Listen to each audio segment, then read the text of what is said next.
sur les rives du lac Léman, à Montreux, en Suisse, que l'Organisation internationale de la francophonie a décidé d'organiser son 13e sommet.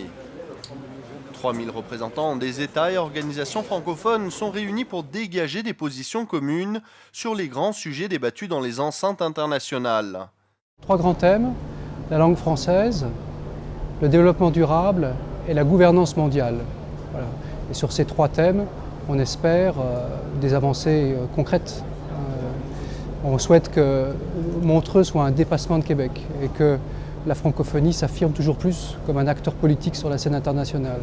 Et sur les grands sujets débattus dans les enceintes internationales, les francophones trouvent des positions communes et les défendent. Moment d'échange, de rencontre, de découverte, le sommet de la francophonie a investi la ville de Montreux. Nous sommes allés à la rencontre de ceux qui la vivent et la composent. Première bonne nouvelle, la langue française continue de progresser. Elle rassemble 220 millions de locuteurs dans le monde. En Égypte, par exemple, de plus en plus d'étudiants se tournent vers le français, devenu un atout professionnel. C'est important pour trouver un emploi plus tard, parce que si on parle arabe, c'est essentiel bien sûr, si on parle anglais, c'est très bien, mais si on parle français, c'est encore mieux. Donc rien que pour trouver un emploi ensuite, ça facilite, ça ouvre beaucoup plus de portes, c'est un grand avantage. Donc c'est pour ça que la francophonie est en plein essor en Égypte, parce qu'il y aura de plus en plus de jeunes qui vont s'orienter vers justement la langue française. Et la défense de la langue française, certains des participants ne la perdent jamais de vue. On voit qu'il y a des jeux, les enfants font un casse-tête, ce que nous on appelle un casse-tête, eux appellent ça un puzzle, alors que puzzle c'est un mot en anglais, nous on appelle ça des casse-têtes. C'est que le Québec, c'est une province où la langue officielle est le français, donc nous sommes un petit îlot de 7 millions d'habitants dans une mer anglophone, donc on protège notre langue, on a des lois qui protègent notre langue. En Amérique du Nord, le français est également en Louisiane. Cet État américain a d'ailleurs reçu une invitation à participer au 13e sommet de la francophonie. En Louisiane, il y a 4 millions d'habitants et sur les 4 millions d'habitants, il y a 250 000 francophones et sur cette carte de la Louisiane, on a matérialisé la zone dans laquelle ils vivent. On l'appelle l'Acadiana puisque la majeure partie de ces francophones qui sont là viennent d'Acadie, du Nord. Ils ont été déportés par les Anglais en 1765 et apprenant qu'il y avait une terre française sur le continent nord-américain, ils y sont allés et c'est grâce à eux que la langue française s'est perpétuée dans cet État des États-Unis.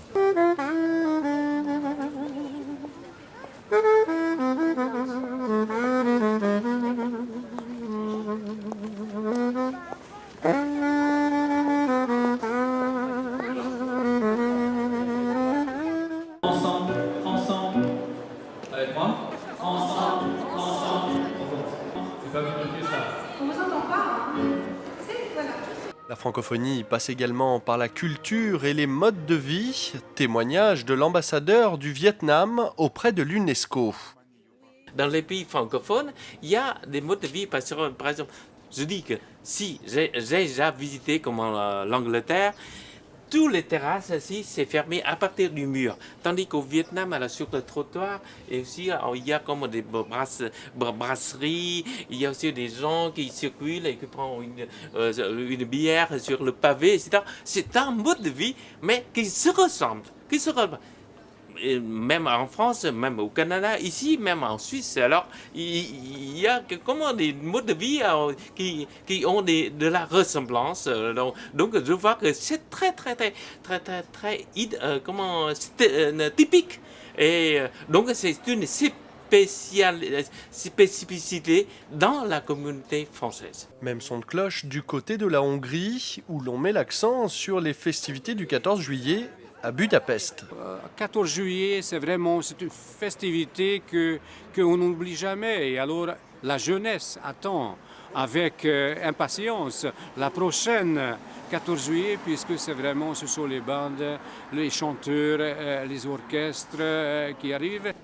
Près de 600 journalistes accrédités, parmi eux Franz Duval. Il nous explique son traitement du sommet de la francophonie pour ses lecteurs haïtiens.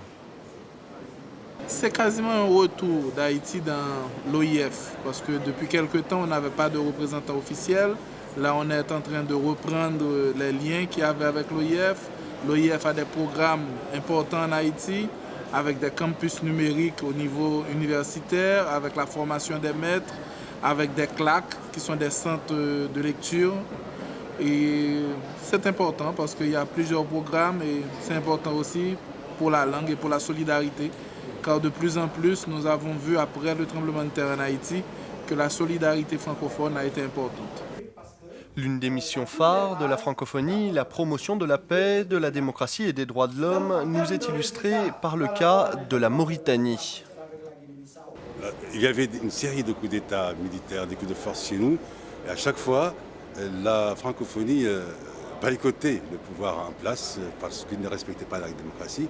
Et cela en soi est une véritable motivation pour s'acheminer sur la voie de la bonne gouvernance. Le renforcement des actions de coopération pour favoriser l'essor de l'agroalimentaire, c'est le souhait formulé sur le stand de la République démocratique du Congo. Nous attendons de la francophonie cette collaboration, cet apport en fait de nous aider au niveau où nous sommes de la recherche scientifique, que nos produits soient vraiment mis au point, que la francophonie nous aide à trouver du matériel, des machines qu'il faut pour grossir nos industries et qu'on puisse aussi former les jeunes à récupérer l'industrialisation agroalimentaire et nous mettre aussi en contact avec le monde extérieur. Ainsi, nous pouvons améliorer nos techniques. En 2012, le 14e sommet de la francophonie se tiendra d'ailleurs à Kinshasa, en République démocratique du Congo.